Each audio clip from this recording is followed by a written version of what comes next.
Declaration of Independence in Congress, July 4, 1776. The unanimous declaration of the 13 United States of America, when in the course of human events it becomes necessary for one people to dissolve the political bands which have connected them with another, and to assume among the powers of the earth the separate and equal station to which the laws of nature and of nature's God entitle them. A decent respect to the opinions of mankind requires that they should declare the causes which impel them to separation. We hold these truths to be self-evident, that all men are created equal, that they are endowed by their Creator with certain unalienable rights, that among these are life, liberty, and the pursuit of happiness. That to secure these rights, governments are instituted among men, deriving their just powers from the consent of the governed. That whenever any form of government becomes destructive of these ends, it is the right of the people to alter or to abolish it, and to institute new government. Laying its foundation on such principles and organizing its powers in such form as to them shall seem likely to their effect of safety and happiness.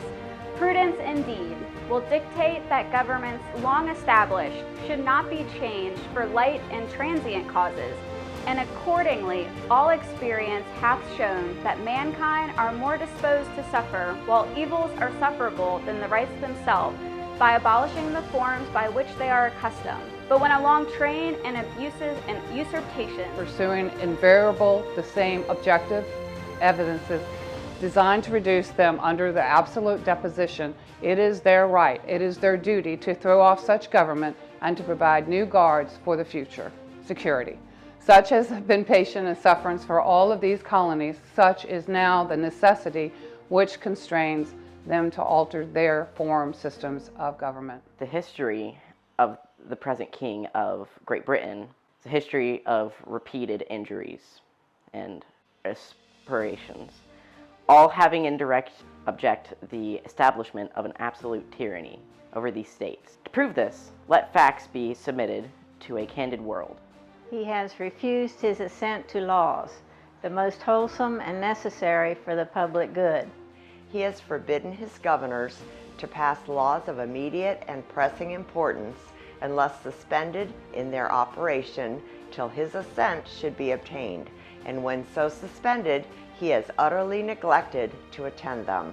He has refused to pass other laws for the accommodation of large districts of people, unless those people would relinquish the right of representation in the legislature, a right inestimable to them and formidable to tyrants only. He has called together legislative bodies at places unusual, uncomfortable, and distant from the depository of their public records, for the sole purpose of fatiguing them into compliance with his measures.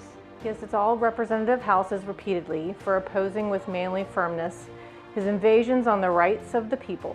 He has refused for a long time, after such dissolutions, to cause others to be elected, whereby the legislative powers, incapable of annihilation, have returned to the people at large for their exercise, the state remaining in the meantime exposed to all the dangers of invasion from without and convulsions within.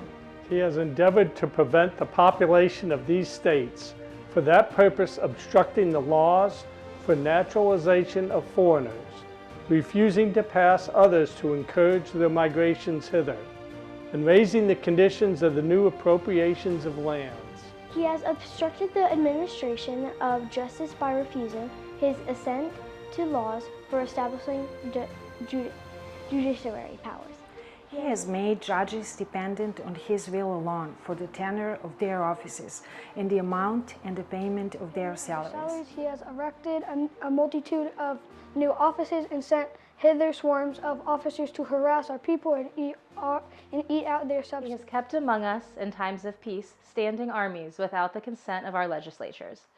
He has effected to render the military independent of and superior to the civil power. he is combined with others to subject us to a jurisdiction foreign to our Constitution and unacknowledged by our laws, giving his assent to their acts of pretended legislation, for protecting them by a mock trial from punishment for any murders which they should commit on the inhabitants of these states.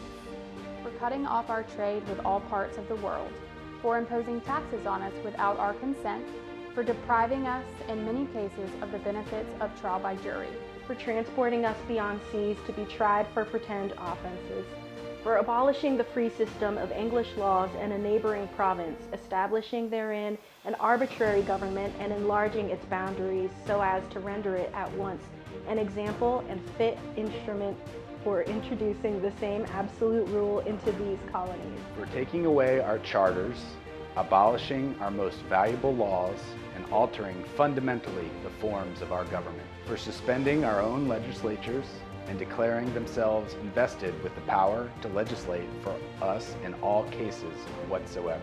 He has abdicated government here by declaring us out of his protection and waging war against us.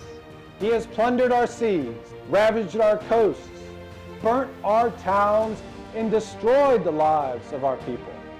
He is at this time transporting large armies of foreign mercenaries to complete the works of death, desolation, and tyranny, already begun with circumstances of cruelty and perfidy scarcely paralleled in the most barbarous ages, and totally unworthy, head of a civilized nation. He has constrained our fellow citizens, taken captive on the high seas to bear arms against their country, to become the executioners of their friends and brethren, or to fall themselves by their hands. He has excited domestic insurrections amongst us, and has endeavored to bring on the inhabitants of our frontiers, the merciless Indian savages, whose known rule of warfare is an undistinguished destruction of all ages, sexes, and conditions. In every stage of these oppressions, we have petitioned for redress in the most humble terms. Our repeated petitions have been answered only by repeated injury.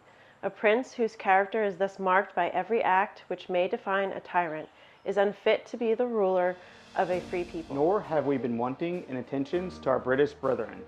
We have warned them from time to time of attempts by their legislature to extend an unwarrantable jurisdiction over us.